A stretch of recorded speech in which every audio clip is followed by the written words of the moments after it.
All right, so let's talk about this. This was once considered a conspiracy theory. It says, beep, beep, beep, your vaccination record has been verified. What? Watch this video. Watch this, ladies and gentlemen. Imagine showing your COVID-19 passport with just a flash of your arm. The Swedish company says it has a chip that can hold information about your vaccination status. It's so small you can embed it in your arm. This chip uses pre-existing technology that the firm is already developing. Gets creepier. Going to get really creepy in a second. Watch this. Stockholm-based Epicenter has been working on human-compatible tech for years. Implants are a very versatile technology that can be used for many different things. And right now, it's very convenient to have a COVID passport always accessible on your implant. The chip uses field communication, NFC. It can send data to any NEC-compatible device, such as a smartphone. The technology is not new, but use in humans has grown popular in the last decade. The first person to have microchip implanted was Kevin Warwick in 1998. Epicenter claims the procedure is completely reversible. Huh. The chips are not yet for sale. But the firm made headlines this year when the staff had passkeys implanted in their hands. It's also known for throwing parties when an employee gets chipped. So it's here. It's happening. I just want to show the quick react. Is this still a conspiracy theory when the mainstream media are telling you this? And how about this? Everyone, including me to an extent, who shit on conspiracy theorists have to eat their words. And then here's a guy. I have long last concluded that Alex Jones is more reliable than 97% of the news media outlets. That's very funny. Let's bring in Max. Max, what's your reaction to this? I love how they have a chief disruption officer. Like that's a title. It's like a cartoon of a tech bro, crypto guy. He's got like some mysterious logo on his chest. He's the chief disruption officer. That's the kind of image you need. You know, you don't want someone who looks like a sinister techno-Nazi. You want someone who looks like a friendly tech bro who's disrupting everything to make life more efficient, to push this kind of product. And they're sort of normalizing it at this point because of the restrictions that have been placed on travel that are unprecedented for people. And it's pretty clear that there is an effort to make travel more difficult. But for people who over the past 2 years have been trying to travel, they've faced $5,000 like massive fees in order to quarantine coming back, or Europeans trying to get to the US would have to spend 14 days in a non-red list country. So many Europeans would have to spend 14 days in Mexico because apparently there was no COVID in Mexico in order to go to the US. And then you have the lockdowns, you know, just getting out into the street becomes restricted. People are have been brutalized for going outside. And so that's what they call Plan B in the UK. And so when you have that kind of situation, people just want efficiency. They'll do anything to have a more efficient situation. And therefore, the microchip is being normalized as people are being conditioned to accept vaccine passports, which will ultimately be digitized. Yeah, well, they are already digitized. Mine is. They have the government here in California has a website. You just have to go in there and you enter your name and we got your digital passcode. Here it is. And so I'm already in the digital system. Yeah, this is real. People, by the way, it's not creeping. It's coming all at once, like a tsunami. Well, it all was started, Max. Don't you think all this got started after 9/11 when we decided to let the government and just turn us into a surveillance state where they now have a record of every email, every text, and every phone call that you send or receive? Don't you think that's what it's all under the guise of fighting terrorism, and now it's under the guise of fighting a virus, which has a 0.89% hospitalization rate? Yeah, and we were told were made to believe that, those measures and restrictions would go away. Yeah. But, the emergency, the 9/11 version of the EUA that authorized the vaccine that became the basis for the vaccine passport, which will be digitized and then be expanded to other mandates and just become a general system of digital ID. The post 9/11 version of that was the AUMF. That was just like emergency. We're in an emergency situation. The president doesn't have to go through Congress to wage war. That has never been sunsetted. And everything flows from there. So that's what people need to understand about these restrictions, the concept of the vaccine or health passport, which has defined an entirely healthy swath of the population as a public health threat and a danger, and is transforming them into surplus humanity because they refuse to inject a novel pharmaceutical product into their veins. That will not go away. It will only be expanded. And now we see an effort to actually place the passport inside the bodies of people. It's another case where the conspiracy theorists were right. Again, I said it before on your show that when we first started talking just about the concept of the vaccine passport back in March 2020, I think I mentioned it in a live stream on the Gray Zone before you were like forbidden from talking about that kind of stuff on YouTube. I was called a conspiracy theorist. It was considered nutty by a lot of people. Then when the vaccine passports came in, especially the digital ones, I openly opposed them, and they call me a conspiracist for opposing them. It seems like every conspiracy theory or everything that's been called a conspiracy theory has come true in a rapid fashion against the backdrop of a pandemic that, like 9/11, was just another crisis or emergency that our national security state and global elites have exploited to advance their agenda. And a lot of the people who are the left have been the left critics of the war on terror. On this one, they're either sitting it out or they're cheering it on. It's exactly right. I keep looking to the people I would normally look to for leadership in this time, and they're silent. And then the other people I would look to be comrades are actually cheering on this authoritarianism. It's chilling to see people who consider themselves skeptics of the government. They host shows where all they do is debunk the government's lies, but they have not a single criticism of the COVID policy, the vaccine mandates, nothing. It's jaw-dropping, and it lets you know that, again, it wasn't that hard for Hitler. It wasn't. I actually saw some left media critic, I can't remember which one because they all blend into one kind of joyless, grim figure, say, the left critique of the pandemic or COVID is not that the vaccine has a microchip in it. It's that, we oppose we want vaccine equity, something like that. But like here you have the microchip right in front of your face. I mean, the vaccine isn't injecting it into you, but it's part of the overall program, the digital architecture of the tech that the technocracy wants to install. And there's no critique there. They're saying the left has no critique of this. Go ahead.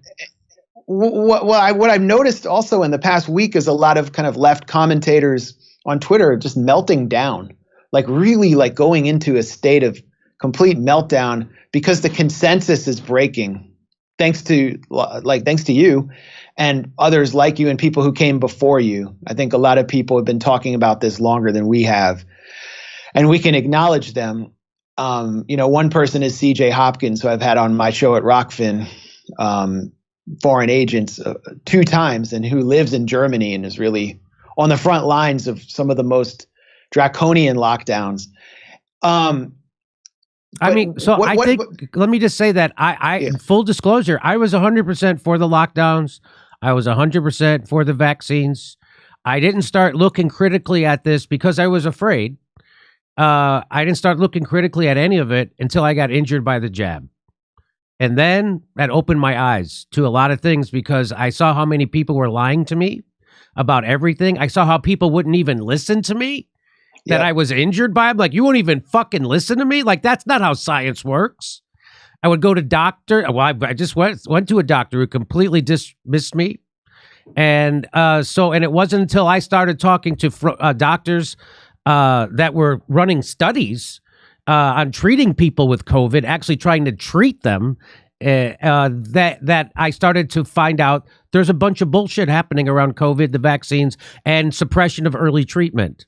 And it's a big con game being perpetrated by the criminals who just addicted half the country to heroin, right? And you think those guys aren't nefarious? Those aren't liars? Of course they are. And they have captured our government, and they've captured our regulatory agencies. And to think that those people still don't have a critique from the left, but we do. So they're lying that our critique is conspiratorial instead of actually fact-based. They just don't want anyone to have a critique. The role of the organized left has been to shut down any attempt to take a critical view of power and how it has completely gamed the pandemic to advance its own interests. I mean, they've just completely fallen down on the job. And so people aren't just silent, although a lot of my colleagues are self-censoring when they know something is deeply wrong. You know, I get a lot of like behind the scenes handshakes and head nods and props, but it's time for people to speak up. But there are also people who have just been melting down all week over the fact that many people are waking up on the left. This isn't just some homogenous far right resistance because the government is evil. And, many people went through the same experience as you.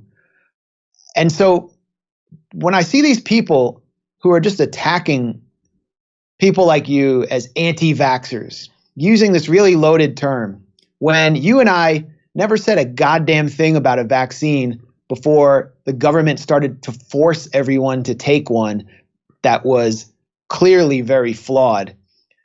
When I see them do that, I think I look at them and I'm like, these are the people who were called anti-Semites for standing up for Palestinians at a time when it was unpopular to do so for the rights of Palestinians. These are the people that were called Assadists for standing up at a time when it was unpopular to do so against the dirty war on Syria. These are the people who are called Kremlin shills for standing up and speaking up at a time when it was unpopular to do so against the manufacturing of a new Cold War and a completely phony political hoax in our country. And these same people are using those same kind of techniques to shut down argument and to shut down debate and legitimate criticism of the oligarchy and elites. And I look at them and I think of abused children who grow up to be violent bullies and the kind of psychological satisfaction that bullies get as they expiate the abuse and trauma on people who remind them on people who are weaker than them. And they've sided with the establishment, and it must feel good for them to finally punch down on someone who's taking an unpopular stand. That is so sad to witness. Well, it's, just speaking the truth about what happened to you from a medical procedure is somehow controversial because people are so scared and so cult-like and tribal, and they can't even talk about medicine in a nonpartisan way. And that's the people on the that consider themselves on the left. Again, people who voted for Joe Biden are not lefties. Joe Biden is an extreme right-winger in any other country in the world. He's not a lefty. He's not a centrist. Joe Biden is an extreme right-winger and a racist, by the way, if you'd like to know. I know that term gets thrown around a lot by people who call themselves Democrats and voted for Joe Biden as if they were voting against racism, when, of course, Joe Biden has been the biggest enemy of black and brown people and working people in general in this country in power. I saw Graham Elwood do that a few days ago on Twitter. Someone talking about being injured by the vaccine and him just mocking them. Just that is one of the saddest things to witness, is to see people getting mocked and attacked and ostracized because they have the temerity, they dare to say that they were injured by one of these vaccines. I mean, it's happened to some people. For most people, it hasn't happened. There's a professional mountain biker named Kyle Warner. Yes. Who's gone around the country, and I actually saw him at a press conference in Washington, who said that his career was ended because he got pericarditis. And he said the hardest thing of it was not having his career ended or the injury itself, but made to feel like he was nothing, that he had to shut up, and that he was a terrible person for going around and talking about it as though he were getting people killed. Yes. I mean, it's sad. Yeah, I've had people say that to me. And by the way, I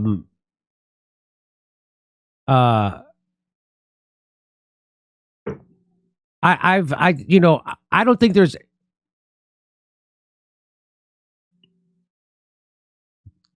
well, I don't want to talk about it, but it's disgusting to see to look what people did to Eric Clapton. Because now I'm 56 years old. I've known of Eric Clapton my whole life, and people, I'm not a big fan musically. It's I'm not into that music. I'm not I'm a bad guy to go to for music advice.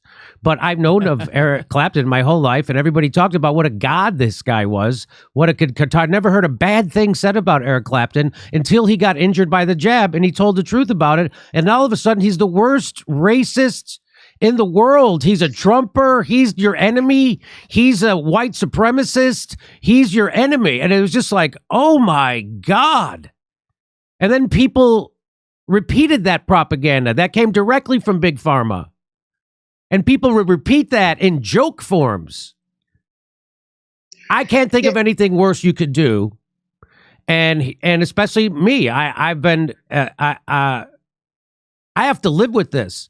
Every fucking day of my life, I'm injured by the fucking vaccine. Every day of my life, I get a headache. Every day of my life, my neck hurts. I have joint pain. Every goddamn day of my life. And who knows what else? That's happening to me every fucking day of my life. And you don't have to live with that because you got lucky. You got lucky. I got unlucky. And now I have to live with this for who knows how long. I've been living with it since April 17th. Yeah, this is the thing that I think is driving a lot of people into the streets or pushing people to speak up, is that early this year, the vaccine was sold to us as a panacea, as the way out of the pandemic. I remember seeing the cover of The Economist, and it had you looking through a dark tunnel to the light at the end of the tunnel. And at the end of the tunnel was a syringe. And the headline on The Economist was, "Finally, there is hope." And we were told, after being asked to show solidarity for one another, being told we were in this together, after banging pots and pans out our windows for the frontline workers, we were told the vaccine would be here, that it was a 2-dose miracle, or in the case of the Johnson & Johnson, a 1-dose miracle, and that it would all be over. And here we are, almost a year later since the rollout, and we are being swamped with fear porn and propaganda about Omicron. An entire swath of the population, millions and millions of people, are being demonized as essentially inhuman disease vectors for refusing to take the vaccine. And all the young people who went out and did their part so that they could go to college and be a part of society and have a career later on by getting those 2 doses, is now being told that they have just joined the ranks of the evil unvaccinated if they don't get a 3rd dose. And the Pfizer CEO, Albert Bourla, who stands to make something like $93 billion in vaccine and booster profits this year alone, he said that he doesn't know when the boosters will end. And so everything we were told has been proven completely false. And at no point did St. Anthony Fauci or any of our public health officials who we were supposed to trust in as the embodiment of the science, at no point did they ever offer any ability for people to take off-patent early treatments. At no point did we have a discussion about the collapsing healthcare system and the need for Medicare for all. That didn't come from the top. At no point were we told that governors should stop cutting ICU beds. Instead, the population was divided down to families and friends, and communities are being shattered in front of our face, all because the rollout of the vaccine has failed to work. And instead of blaming those behind it, the government, big pharma, and seeking solutions in our own communities, those same forces have blamed individuals. They've blamed us for the failure. They've blamed the people. And that's why people are in the streets. That's why we're doing this discussion. That's why you're pissed off. That's why tens of thousands of people were protesting in London today, because they just can't take the lies anymore. They're now talking in London about going back into lockdown. People aren't going to take it the way they did before. I hope not. I hope people push back, because the damage done from lockdowns is real. And it's massive. And how can you trust these people? How can people on the left trust these people? I mean, they put us under de facto house arrest. They turned us into like human profit centers. And here we are, back where we started again. And they're asking for us to trust them. And I see people, left-wing critics, media critics, these kinds of people trying to shut down discussion and restore trust in these very authorities, and tweeting out mainstream media articles about, 1 million deaths are coming soon unless we lock down and just shut down all over again. How can we trust these people? I have no idea. I say to my stand-up act, I'm from a crowd of people who are always distrustful of big pharma. They're criminals. They got half the country hooked on heroin, and they've lied. They're the biggest, most fined criminal. It's a criminal culture in big pharma. Like, that's not hyperbole. That's for real. But they don't ever get prosecuted because they own the prosecutors, they own the government, right? And then so we're supposed to be completely suspicious of big pharma. We know government is captured by corporations, military-industrial complex, Wall Street, and nefarious interests. But when they come together, they're supposed to make beautiful babies. It's just the craziest thing. I've never seen anything like this. Pharma, and not you think you call yourself a lefty and you have not one fucking shred of critique for big pharma? Almost 2 years into this, you have not one shred of a fucking critique of any of this? You are the opposite of a lefty. You are a fucking go-along conformist. You're a conformist. You prop up the big pharma. You are now propping up government. You are now squelching dissent and critical thinking. I mean, the guys I'm talking about, I saw conspiracy behind every corner before this, and now they see nothing. And now they are just the loudest cheerleaders of authoritarianism, anti-science, everything else. But it's just culture wars. That's all they're doing is they're repeating propaganda to bolster the culture war and pretend like my neighbor is my enemy. And my neighbor is not my enemy. The fucking an unvaccinated school teacher, a school bus driver, a nurse, a nurse's aide, a cashier, those are not my enemies. My enemies are the oligarchs who are keeping us from Medicare for all and a living wage, and they get lockdowns and transfer $5 trillion of wealth upward in the middle of this while taking care of nobody. And those people on the left still have no critique. They are talk about a disappointment. It's fatal. It's like a fatal disappointment. They will never, because more and more people are waking up and being pushed against the wall and being pushed off campus, pushed out of school. Parents are having to take their kids back. Now their kids are being put under quarantine in the DC area where I am because they just exhibit symptoms even before a positive test. And society's being sabotaged before our eyes. And you have these stay-at-home tweeters, basically stay-at-home Twitter trolls, who are telling everyone that not only is everything fine, but if you raise your voice against it and you criticize it, that you're a fascist.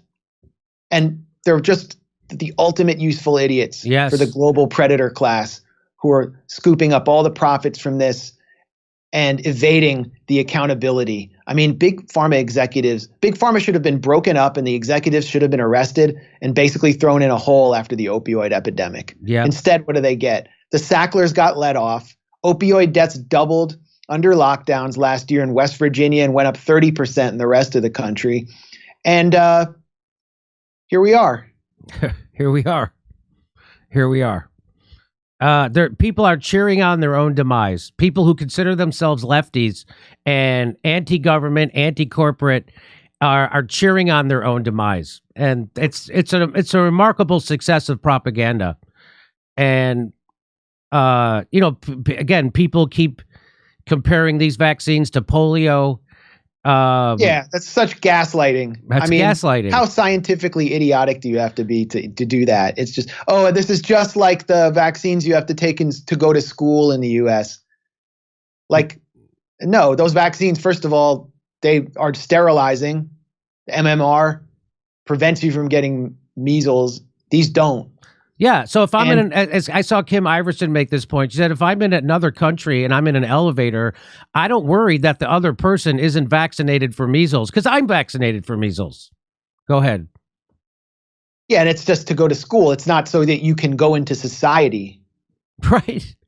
I mean, it's completely illogical. Bill de Blasio, the outgoing mayor of New York, admitted that none of this has to do with public health necessarily. It doesn't have to do with preventing people from spreading COVID by imposing passports or the mandates. He said that basically if you threaten a person's livelihood and threaten their salary, they'll do whatever you want. And so he started threatening people's jobs and threatening them with the loss of their ability to go to restaurants and to go into public places unless they did what he wanted and took this vaccine. So it wasn't about, the passports are going to prevent people from spreading it. So much of the spread took place at home and in private situations anyway. It's just about compelling submission to authority and official mandates. And, that's considered solidarity. That's considered, I've seen some people say, that it's not socialist to criticize this. It's not socialist to question how society itself is being sabotaged, how we're being forced into this remote metaverse, how children aren't able to interact with each other. They're not able to read coming back to school.